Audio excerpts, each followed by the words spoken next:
Welcome to the SportsIQ. Glad you're with us. Larry Smith here. And, by the way, in case you're just joining us, first off, welcome. Glad you're here with us.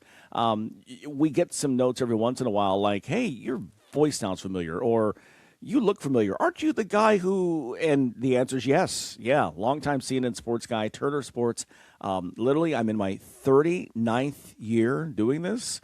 So God's been good. But yeah, so we do this every single day, Monday through Friday. Glad you're with us here as we have another fantastic show today. Me, producer Tony, editor Josh.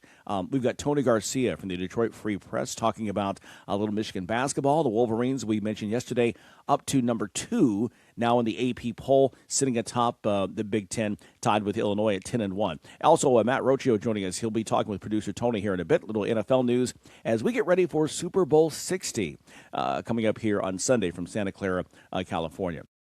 So let's get to some headlines first, if you will. The story today, getting into the Olympics. We're 3 days away from opening ceremonies there over in Italy. Lindsey Vonn's extraordinary comeback after nearly 6 years away from skiing will not be derailed, it turns, by that fall sustained last week in Switzerland. She announcing on today that she had ruptured her ACL, but after some pre-Olympic practice runs, she will continue to ski there in the Olympics. Vonn saying, this is not obviously what I had hoped for. I've been working really hard to come into these games in a much different position. I know what my chances were before the crash, and I know my chances aren't the same as it stands today. But I know there's still a chance, and as long as there's a chance, I will try, end quote. So listen, Lindsey Vonn, we already were rooting for you, 41 years young, and now we are rooting for you tenfold because she's going to give it a go despite that ACL injury and all that she went through to come out of retirement, to get back in the spot, earn a spot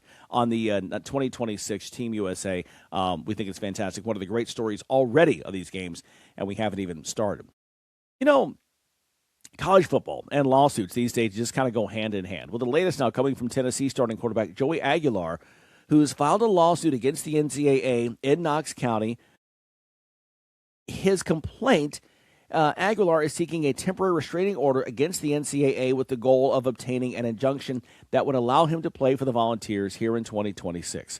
Aguilar, just the latest to sue the NCAA over its eligibility rules, and like the other cases, the UT quarterback's complaint alleges that those rules deprive him of the opportunity to earn NIL compensation. Aguilar played 2 seasons of junior college football, which he argues should not count against him in his eligibility clock. He also played a couple years at Appalachian State and then played last year for Tennessee. So there you go.